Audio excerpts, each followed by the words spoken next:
Buenas tardes, mi nombre es Mónica Antilén, soy la directora del Instituto para el Desarrollo Sustentable y esta semana es una semana distinta, una semana triste para el instituto y muchas personas que trabajan en la universidad, porque partió un profesor que fue director de nuestro instituto y que participó activamente en temáticas vinculadas a él. Por ello, quisiera leer un texto que hemos preparado con mucho cariño, relatando quién era y cuáles fueron sus palabras al momento cuando fue nombrado director. Francisco Mesa Damasceno fue ingeniero agrónomo, magíster en biología de la UC y doctorado en ciencias de la atmósfera de la Universidad de Cornell en Estados Unidos. Profesor desarrolló su investigación y docencia en las áreas de cambio climático, cambio global, climatología aplicada, impactos y adaptación de la variabilidad y los recursos hídricos. Fue profesor titular de la Facultad de Agronomía y Sistemas Naturales, también miembro del número de la Academia de Ciencias Agronómicas y miembro del número de la Academia de Ciencias de América Latina. Además, el profesor Mesa fue investigador del Centro de Cambio Global UC y fue autor principal del informe para el panel intergubernamental de cambio AR6 y para el reporte especial sobre cambio climático y degradación de la tierra. Fue director de la carrera de Ingeniería en Recursos Naturales UC y asumió como director de nuestro instituto desde noviembre de 2023 hasta septiembre de 2024.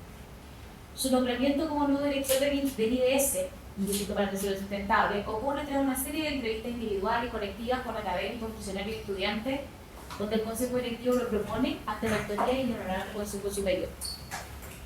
Cito las palabras que él dijo al momento de recibir esta noticia. Deseo agradecer al Consejo Directivo por la valiosa guía que ha entregado al Instituto y por la confianza que ha depositado en ti para asumir esta tarea en los próximos años. El IDS tiene un espíritu que atrae y entusiasma, ya que es un proyecto de alto valor para la universidad y para toda la sociedad, y está conformado por gente de grandes capacidades con un profundo sentido de misión. En ese sentido, te declaro privilegiado y lleno con mucha ilusión, destacó el profesor en ese momento, al momento de asumir como nuevo director del IDS. Durante su tiempo como director, Francisco Mesa inició procesos fundamentales con énfasis en investigación y posgrado en el instituto, que actualmente se encuentra en desarrollo, permitiendo así la articulación del instituto con distintas unidades académicas de nuestra universidad. Desde el IDS destacamos su pasión por la investigación y docencia en cambio climático y sustentabilidad, su motivación por abordar la universidad en distintos ámbitos, así como su faceta literaria, a través de la creación de sus cuentos, su faceta deportiva a través del voleibol y fútbol. Por todo lo anterior, recordaremos a Pacho Mesa, por el legado académico, por las diversas facetas que muchos de sus cercanos conocieron. En honor a su partida, compartamos un breve momento de silencio.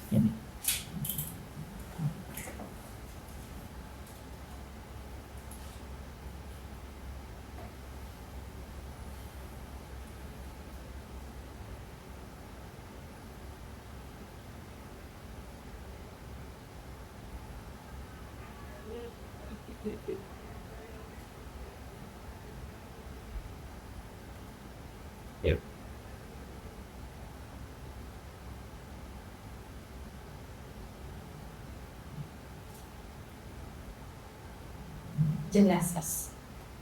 Ahora dejo con ustedes el profesor Manuel Villoni para iniciar este coloquio. Gracias.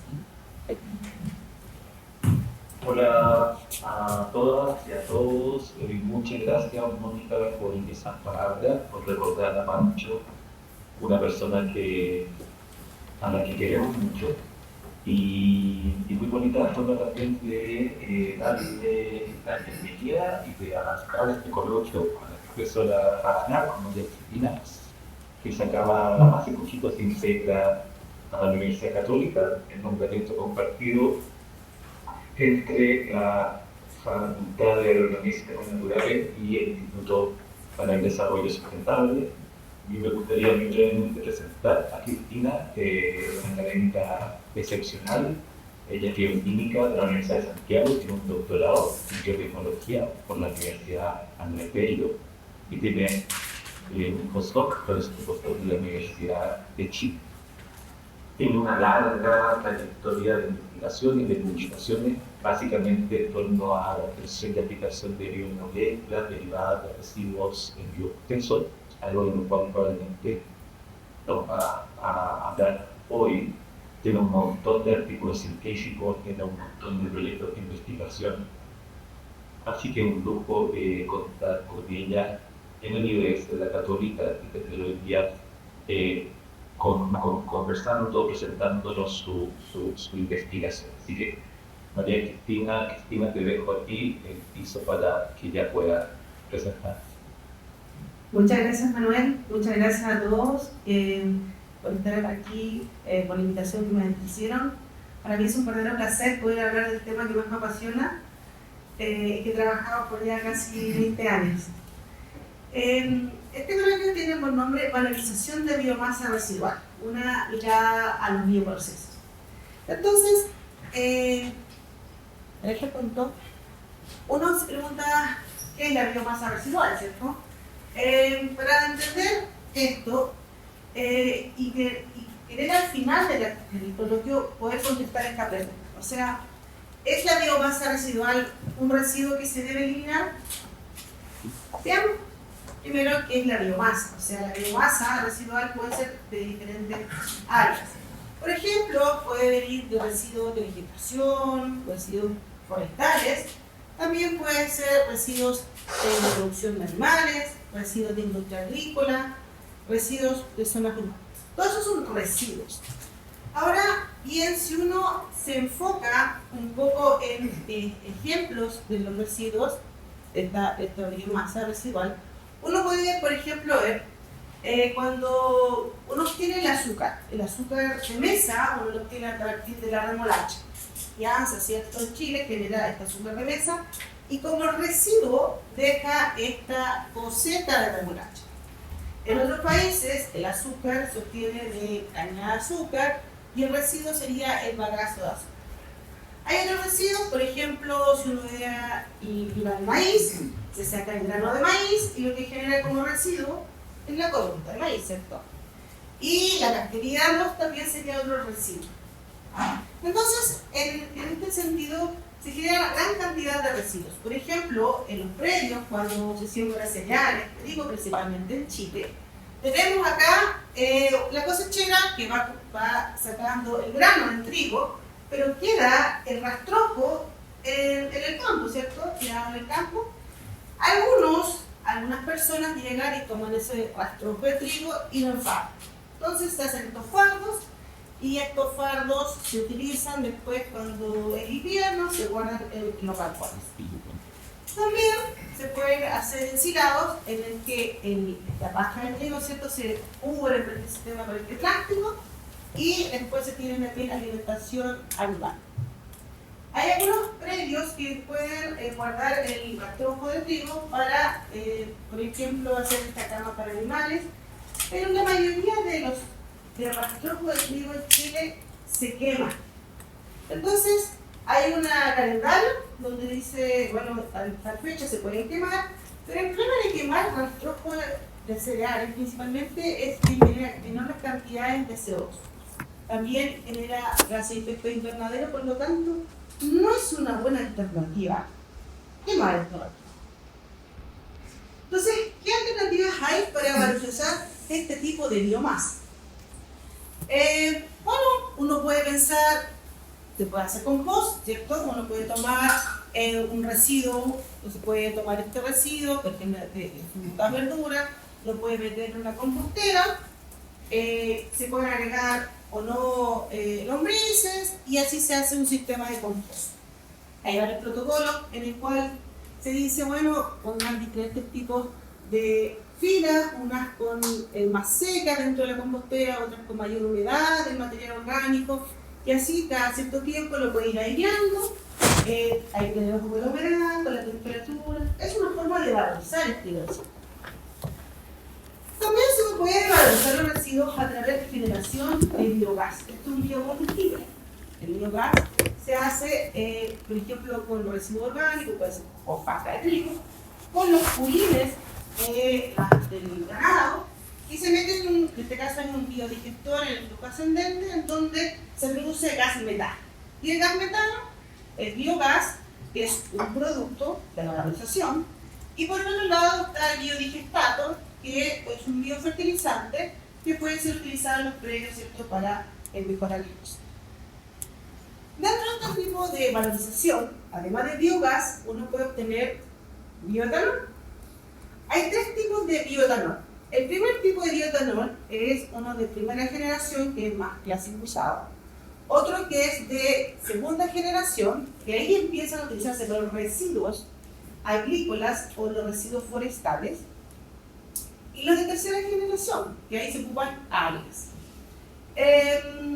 Los de segunda generación, entonces, lo que se hace es tomar los azúcares que están dentro de estos residuos y transformarlos a alcohol. Alganol es un biocombustible.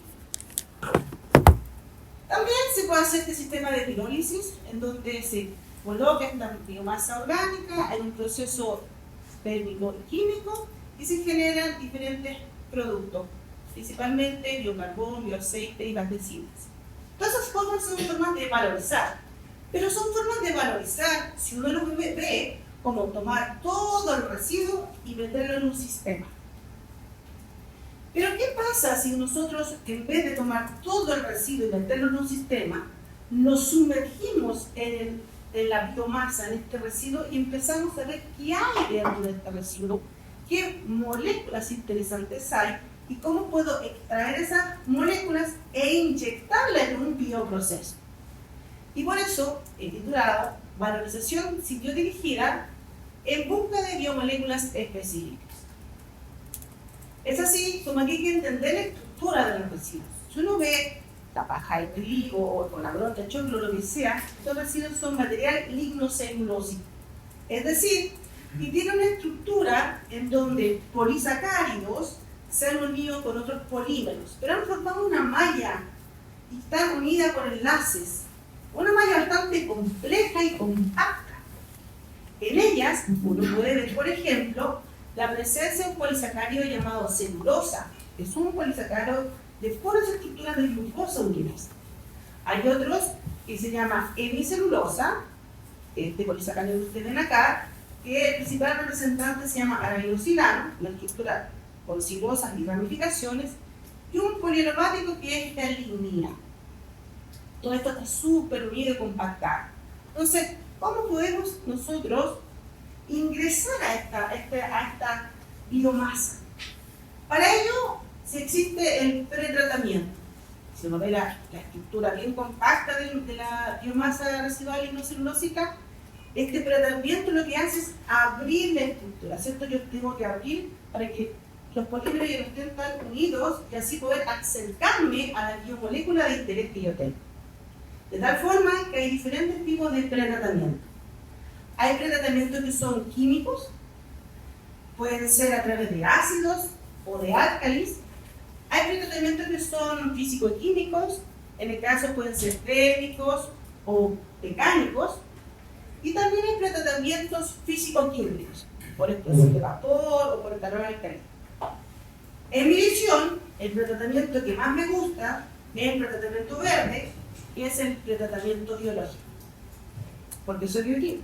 Entonces, utilicemos microorganismos y utilicemos enzimas para poder abrir esta estructura. ¿Qué son las enzimas? Las enzimas son proteínas que tienen una actividad biológica. Aquí este modelo por homología de buenas dimensiones muestra cómo esta enzima, ¿cierto?, tiene un sitio catalítico que es el que está acá, en donde ingresa entonces el sustrato y se va generando la hidrólisis del sustrato. Si fuese este polímero, entonces la enzima va a ir cortando dependiendo de la especificidad del sustrato. Y en este caso tiene una zona de anclaje que se ancla esta enzima para ir avanzando sobre el polímero. En base a eso, esta enzima puede actuar diferentes polisacáridos que están presentes en este material, este residuo. Acá está la celulosa, y entonces las enzimas están escritas de forma lúdica como Pac-Man, ¿cierto? Percosales en la estructura, y van entonces cortando internamente, que son endo, o externamente, que son exo, y pueden ir dejando diferentes tamaños de estos azúcares. Pueden generar pedacitos más largos, pedacitos más cortos, o un monosacárido. A su vez, esta estructura celulosa está unida a esta hemicelulosa, y esta hemicelulosa está unida a través de enlaces a unos compuestos aromáticos.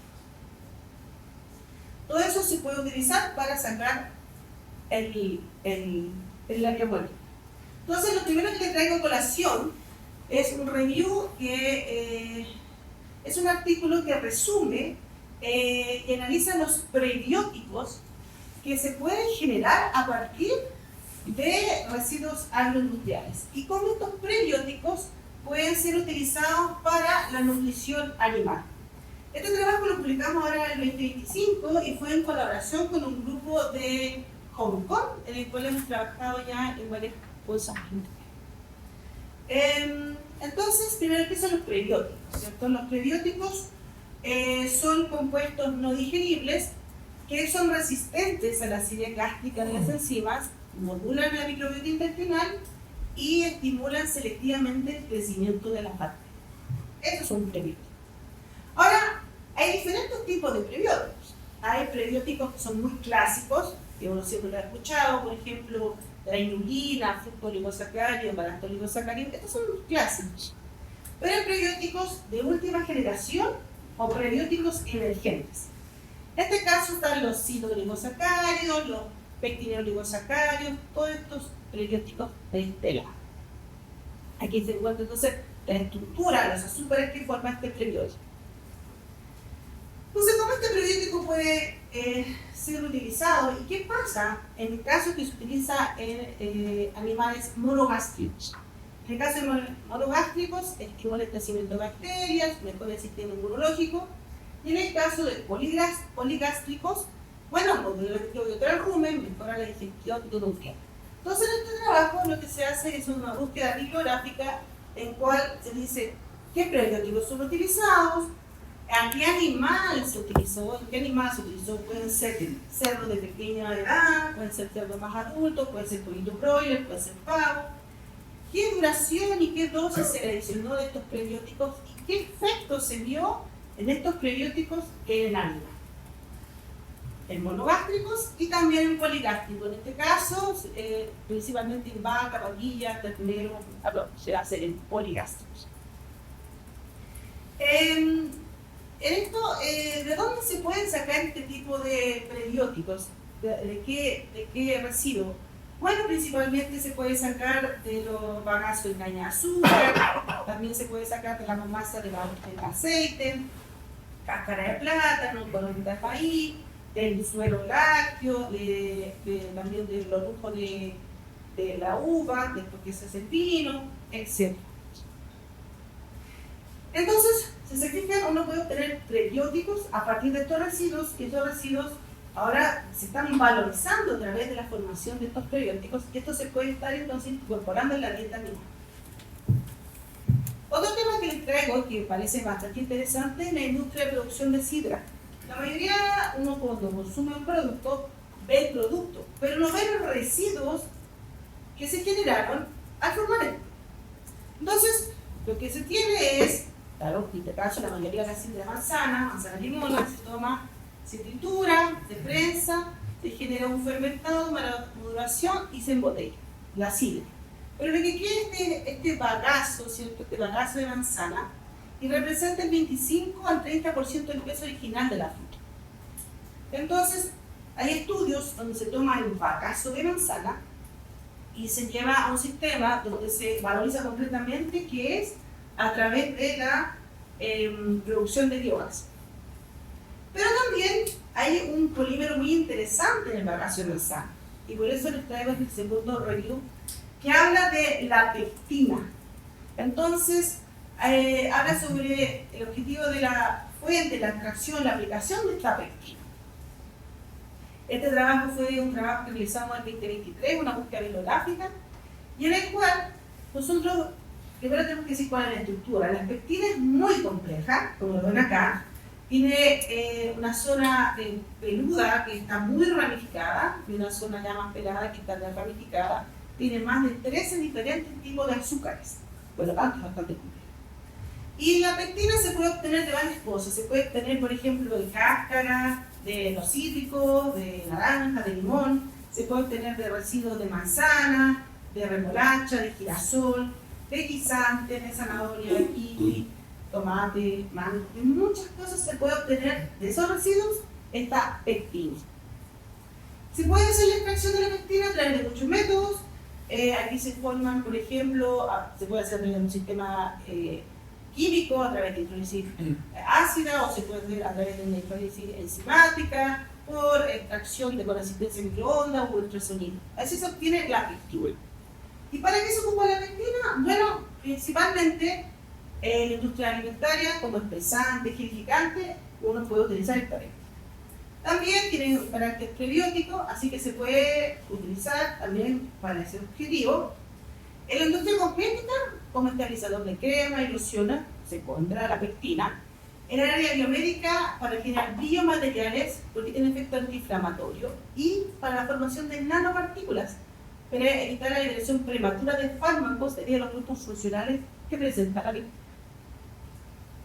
Ahora, también se puede tomar tu bagazo de manzana y dárselo de fuente de carbono a hongos filamentosos. Se pueden hacer crecer en los fermentadores en estado sólido. Entonces, ¿qué hace el hongo? Secreta un montón de enzimas para poder obtener los carbohidratos, y esas enzimas son pectinasas, semicelulasas, celulasas. Y esas enzimas también tienen una aplicación tecnológica y también tienen un área en el bioproceso que se pueden utilizar. Después de hablar de la sidra, uno podría hablar de la cerveza, ¿cierto? Y la mayoría de las personas también ven la cerveza, pero no lo ven el residuo que genera la cerveza. Entonces, en este punto, primero, la cerveza industrial y artesanal ha crecido exponencialmente. En los últimos años, en los últimos 15 años, ha crecido en un 92%. Y ahora está más el tema de las cervezas premium. Entonces uno dice, wow, que viene por el mundo, ¿cierto?, de la producción de cerveza, que genera mayor cerveza, pero donde se genera la cerveza, se genera el residuo. En Chile tenemos la producción de cerveza principalmente en región metropolitana, Valparaíso y región de los ríos. Entonces ahí es donde se quedan estos residuos.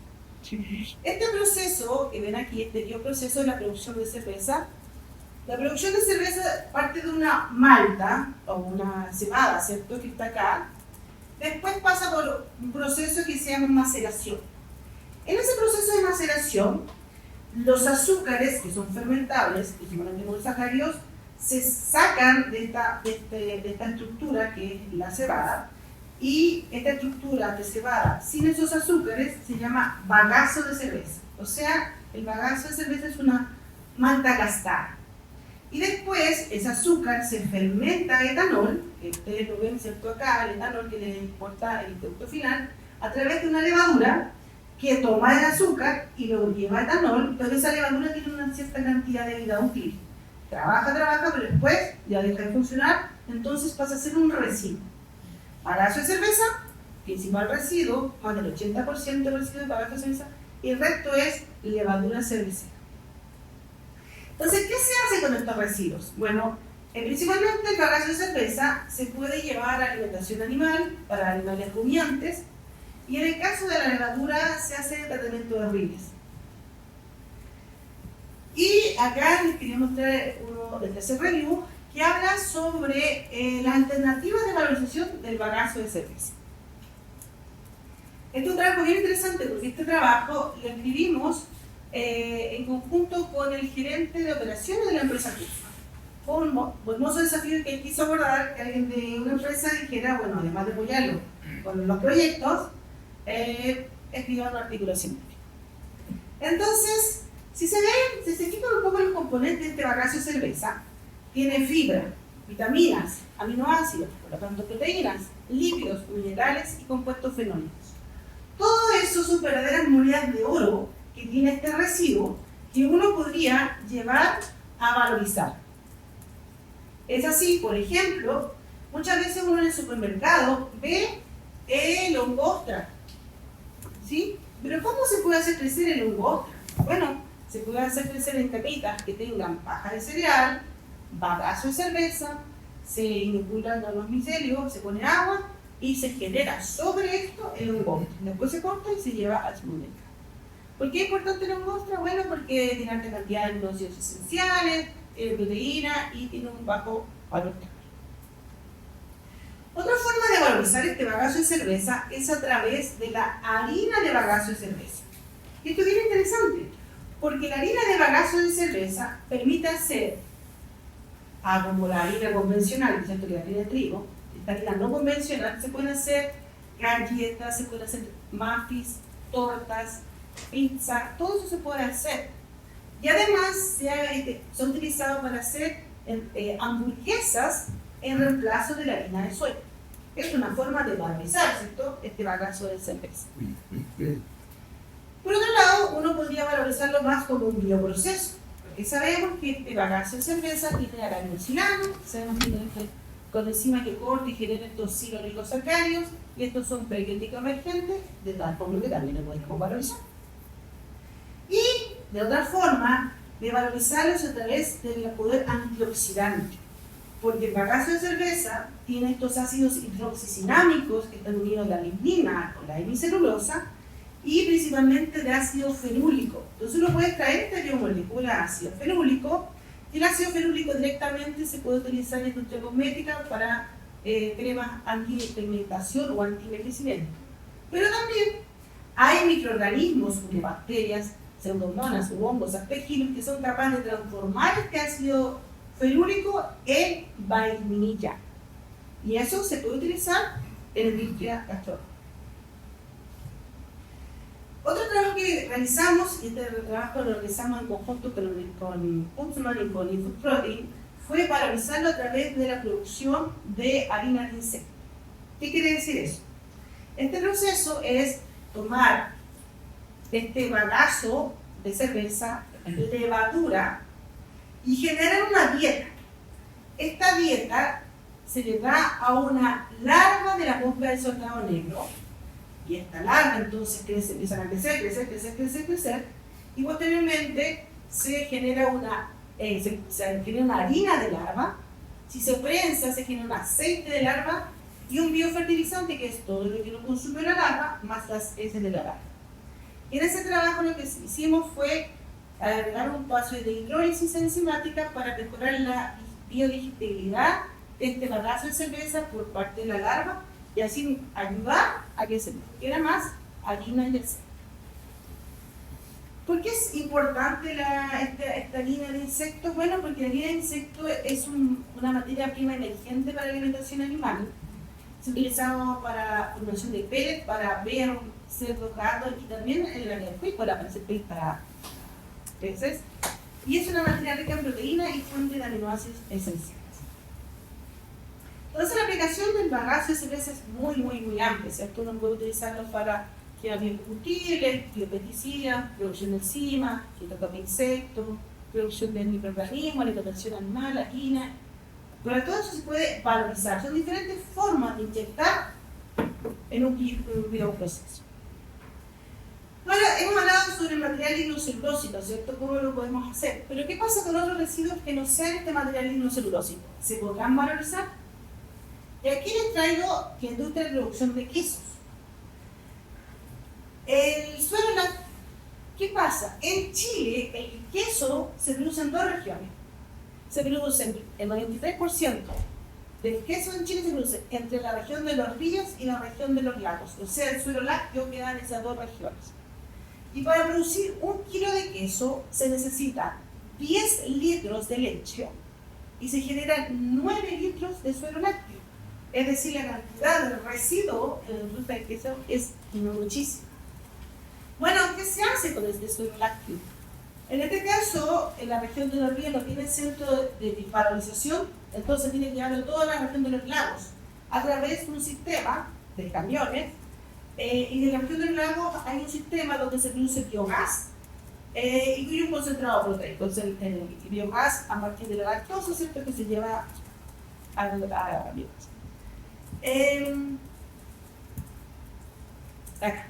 Lo que no se tiene que hacer por ningún motivo es tomar el suero lácteo y botarlo al suelo, ¿cierto? Porque disminuiría el rendimiento de la cosecha, o botarlo al agua, porque afectaría el agua subterránea. Entonces, eso no se tiene que hacer. Entonces, ¿qué hace la mayoría de la gente pequeño gliceno? Bueno, lo regala, lo vende a muy bajo precio. Y el gliceno más grande tiene que llevarlo a otra región, hasta los lagos, para poder valorizar.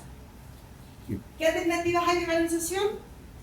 Si uno ve la estructura del suero lácteo, tiene principalmente lactosa y proteína, porque hay que recordar que el queso son todas las proteínas que a un determinado pH, si tiene igual en su punto isoeléctrico, esa proteína precipitó y formó el queso. Pero hay muchas proteínas que están ahí presentes en ese suero lácteo. Entonces uno puede valorizar tanto la proteína como la lactosa.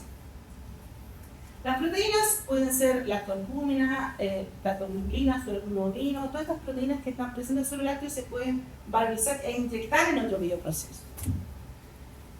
Se puede secar a través de un secador spray y se puede obtener concentrado rico en proteínas. También hay microorganismos que son capaces de valorizar la lactosa. La lactosa es un disacárido en glucosa de lactosa, y lo que hace es transformar esta lactosa en ácido lactobiónico, que puede ser un agente gelificable. Y se puede hacer a través de un bioreactor y ya mayor entero.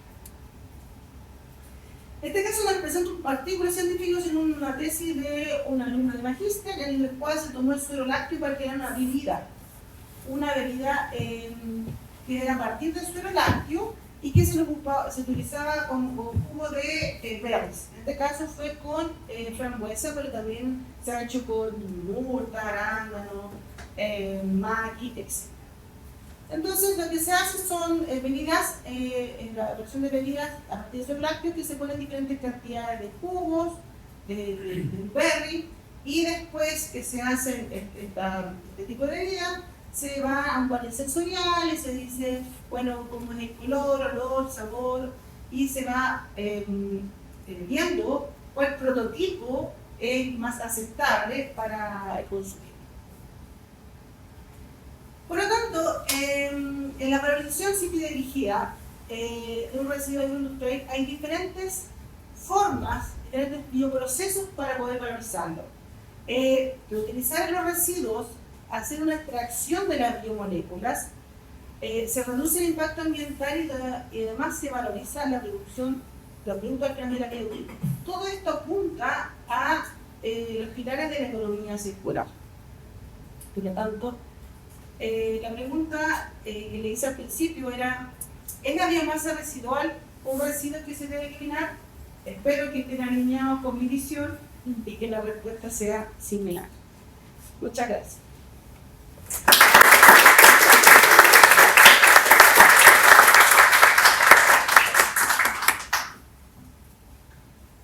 Y no sé si hay una pregunta o yo tengo, se escapa de lo específico de la presentación, pero escuchándote siento que es como un universo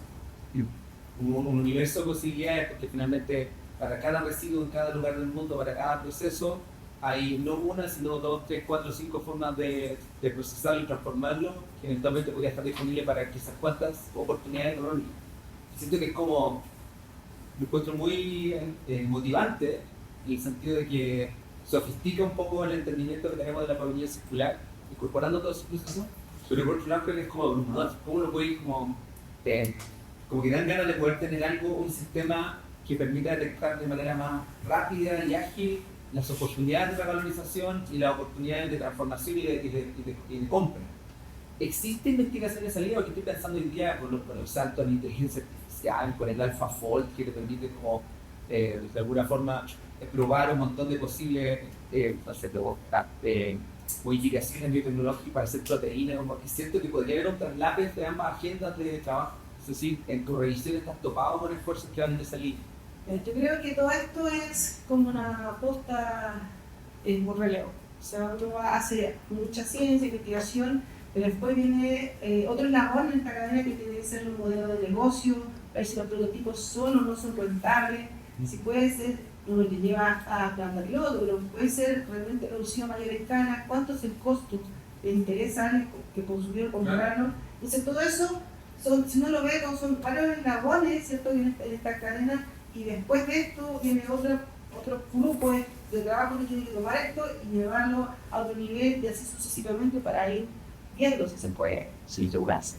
Pero desde el punto de vista como de, incluso de posibilidades, ¿no? Pero como de, ¿has visto como de la aparición o la injerencia de gente que trabaja con inteligencia artificial para tratar de hacer diagnósticos preliminares de oportunidades de revalorización o algo así? No me he enfocado en eso. Uno puede hacer, no sé, lo que sí hemos realizado, por ejemplo, mucha bioinformática, que enzimas trabajen en ciertas condiciones, a ciertas temperaturas, a ciertos pH, para que sea más eficiente, romper de biomasa, eso sí se puede hacer. Ahí sería eso. Acá hay dos preguntas. No, muchas gracias por la presentación. Yo tengo dos preguntas.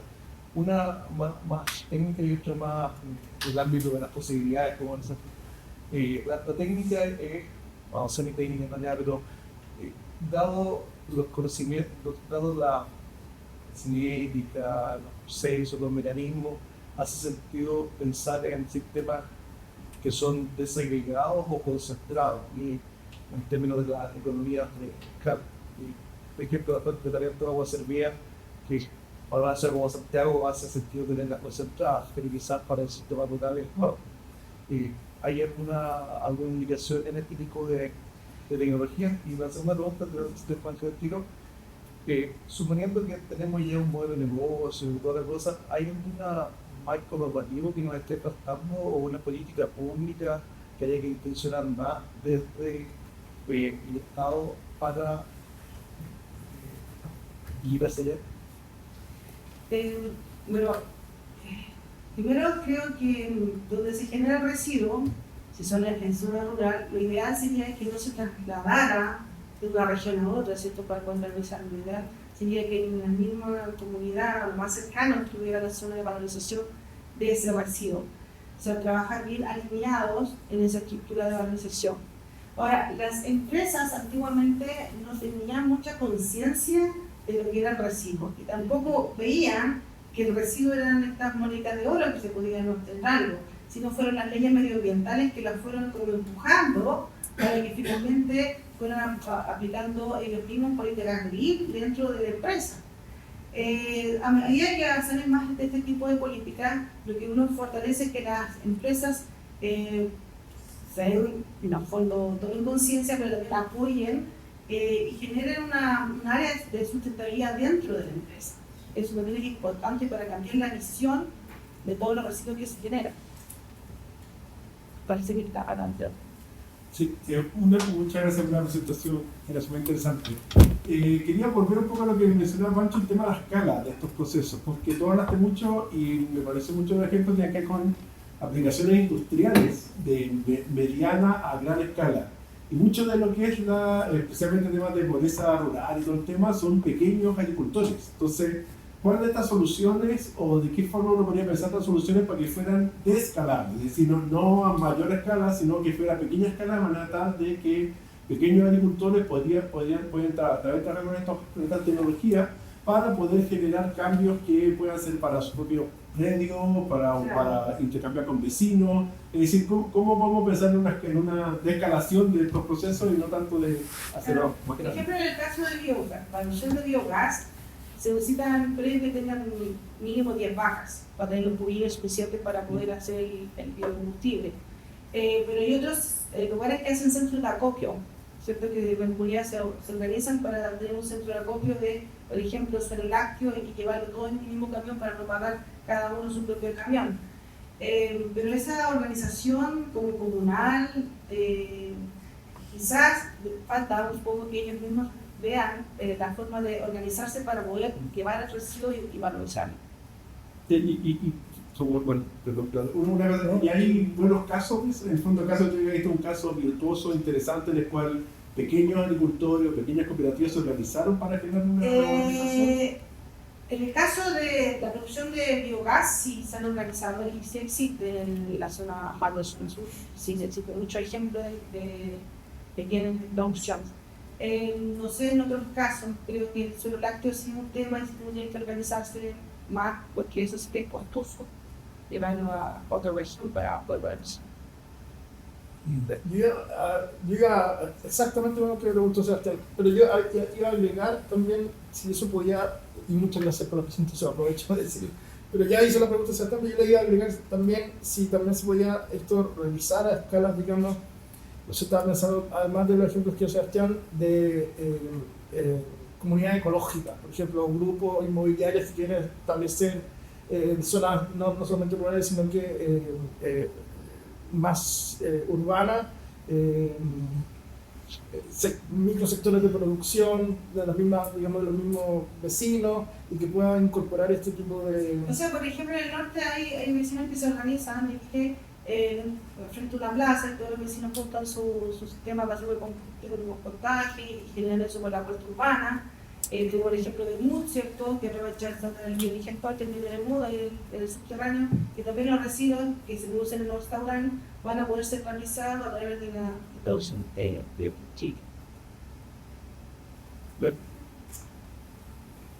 Sí, quería saber de la producción y de estas cosas de qué es la diferencia. Claro, sí, eso es muy interesante. Ahí hay mucha inteligencia artificial. Sí, se saben las matrices, qué combinación hay, porque en este caso era una fuente rica en proteína y una rica fuente de carbohidratos, ¿cierto? La proteína que da levadura y el carbohidrato que da bagazo. Pero también ha hecho, esta empresa en proteínas se la mezcla con inteligencia artificial y lo alimenta de tal forma que sabe que va a producirse finalmente. Ya, porque entonces me parece increíble que estén recuperando a las personas como uno de la planta mecánica de la LC y en base a eso quisiera saber si es que a ti te interesa eventualmente también participar en proyectos que vayan como un pasito más allá. Por ejemplo, con la mosca azotado negro, este flash que se produce y eventualmente con manejo o con residuos industriales. Hay gente trabajando en la agronomía ahora en producir suelo a partir de residuos industriales de cemento y material orgánica. Entonces, para mí es un tipo de solución alucinante. Producir suelo es casi imposible y se ve posible ahora. ¿Te interesa ese tipo de proyectos donde no solamente esté manejo de residuos, sino que la producción de un tercer paso que permita, por ejemplo, producción de suelo o construcción o construcción de... ¿Me explico? Sí, te entiendo. Sí, suena todo interesante, pero yo creo que cada persona tiene que enfocarse en lo que más maneja. Entonces, si yo puedo aportar desde la bioquímica, de la biotecnología a esos proyectos, sí se puede hacer. Pero si me falta mucho, ya necesitaré como abandonar. Sí. En el caso de Suárez, esa tecnología se puede extender a otros subproductos de terapia. Sí. Sí, ya. O sea, piensa usted que, por ejemplo, si comen nuestro yogur protein más, el más salió del suelo lácteo, ¿cierto? Todos esos productos que tienen el más es porque salieron del suelo lácteo. Mira, yo soy de Oria. Nosotros tenemos como 500 opciones. Si hay alguna empresa que lo está haciendo, que pueda hacer ese servicio, ya se puede estar costando y estar dejando a mi carro. Entonces, si podemos buscar una forma de, si existe alguna empresa que lo esté haciendo. O sea, la Energía está haciendo eso, de transformar el concentrado proteico, sacar la proteína, que no está bien de concentrado proteico, vende la parte seca y después la proteína de ayuda. ¿Qué se llama? Lácteos y energía. Lácteos y energía. Y la otra pregunta que tengo, entonces, ¿has visto o has participado en alguna investigación con residuos industriales pero contaminados o derechamente con la bolsa negra, la bolsa negra, los residuos de reciclaje con 60% de residuos orgánicos? ¿Hay algo ahí? ¿Hay alguna investigación ahí? ¿Contaminados por qué? Mira, estoy pensando tipo de contaminación. otro que tenemos en los alrededores, porque ahora tienen, no sé, con 80% de fruta y verduras, pero tienen plástico, tienen pila, Ya no hay materiales. Lo que pasa es que cuando uno ve Eso es basura. Cuando uno junta todo eso es basura, pero cuando uno saca lo orgánico de lo inorgánico, ahí ese es un residuo. Entonces, si está junto el plástico, no le veo mucho alternativa, porque estamos juntando algo orgánico para el inorgánico. Entonces, ¿qué microorganismo sería capaz de degradarte? Lo inorgánico es complicado. No es verdad. Nos queda una pregunta acá y otra de... Ay. Sí. Sí. Ah, usted. Era una cosa así como, ya que me está incorporando al cuerpo académico, más bien a nivel de común, de universidad, ¿qué te planea juntar, colaborar para esos proyectos? ¿Por dónde quieres avanzar? Porque se ve que esta versión es superable, vaya a llegar al laboratorio, vaya a tener pasos, va a llegar a revisión. Bueno, quería hacer una yo llegué en marzo y creo que llegué gracias a Francisco Besa, que él fue el que hizo el llamado y me contactó y también quiero agradecer porque no estaría aquí en Santiago, a un día cuando me han llamado, así que siempre he trabajado con empresas, sigo trabajando con empresas, tengo mucha colaboración con empresas y he sido de las empresas son las que me alimentan mi investigación. Entonces, sí o sí tengo que decir que en esa área, pero también haciendo un poco de ciencia básica y de ciencia aplicada. Así que... ¿Queremos dar para tener un laboratorio? Sí, voy a tener un laboratorio. Sí. El edificio que se está haciendo. Se va a empezar a hacer. Pero ahora sí estamos trabajando en empresas que puedan ser cosas ahí. Que otra pregunta de Mónica y otra de... Yo preguntarte algo que te recién salió sexto de los contaminantes, tú hablaste de inorgánicos, pero pensando en biofertilizantes, residuos orgánicos, uno piensa más en los contaminantes de los orgánicos, que pueden degradarse, pero que hay productos ahí que podrían ser potencialmente más contaminantes. ¿Has trabajado con biofertilizantes? ¿Has explorado? Dentro de lo que presentaste tú, ¿hay la posibilidad de tener algún contaminante que sería interesante seguir, pensando que a lo mejor esos biofertilizantes en algún momento pudieran llegar, por ejemplo, a ponerse sobre el suelo o fueran la fuente para utilizar el medio? Se producen estos bioprocesos biofertilizantes, pero sí hay normativas que se hay tablas, pero no llegan hasta ahora. Hasta ahora, puede ser que no hay punto de la hemos enviado un biofertilizante para apoyar. Gracias. ¿Fue que nos preguntan? Ah, quisiera responder a Cristina y que bueno, no sé más lo que hace que no. Me quedo dando cuenta cómo fuiste si no hay una planta en un río, cuando estoy en un país. Sí, es impresionante. A mí me llamó la atención por esa ¿No hay una oportunidad de negocio en real o es a otras cosas? ¿Quieres entender? Yo también es igual caro, me imagino, o sea, de lo que entendí, que realmente tú a cierto volumen estás obligado a hacer eso. sí. Y por lo tanto, me imagino que sale más a cuenta llevarlo hasta los lagos, Porque si no la multa es muy grande. porque si no alguien tendría un río, o sea, el que no hay una planta en los ríos. Yo traté de impulsar eso mucho tiempo, pero por cosas misterios de la vida no pudieron seguir. Pero tú le tuvo así tu intuición.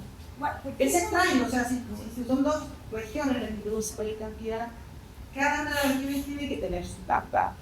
Y no puede ser que la huella de carbono que en general de la versión de los ríos, de los lagos, para dejar su pero a pesar de que traté de impulsar eso, no se puede llegar a contar por cosas. ¿Quién fue? Olímpicas. No, pero lo que dijiste no es igual, ni con un andante, pero como que quieren pasar por, no sé, por muchos permisos, no han elaborado este caso y mucho la presión. No es por la razón de costo beneficio que es evaluado que sale más barato mandar algo de los líquidos a ser venido. No se me ocurre que eso debe ser. El problema es que para los grandes productores de queso no es, o sea, son capaces de llevarlo, pero los pequeños piseros, eso sí que es muy pesado, porque tú puedes pensar que en esa región que no hay tanto chancho, tienen todo su hierro lácteo avancado, ¿cierto? ¿Dónde queda ese hierro lácteo? Entonces hay un misterio, pues la cosa por arreglar. Pero sí, toda la provincia en el sistema del río usa mucho para el incendio subterráneo. Tiene que entrar con otro edificio europeo, productora de volumen, sin necesario más. O sea, Yeah, so me gustó la imagen que se pega bastante importante. Yo ya tengo en la época que estás en la universidad de clase, obviamente que no te voy a gestionar y seguir todo lo del sitio de la universidad de los académicos, son las alianzas son fundamentales, porque o si no, cada uno se queda como en su castela, no avanzamos y la economía circular requiere tanta planificación. claro, pero de las cooperativas de los amigos sí querían tener explotación, pero no hubo de forma mayor y se concretar. Pues está serio. Muchas gracias a todos.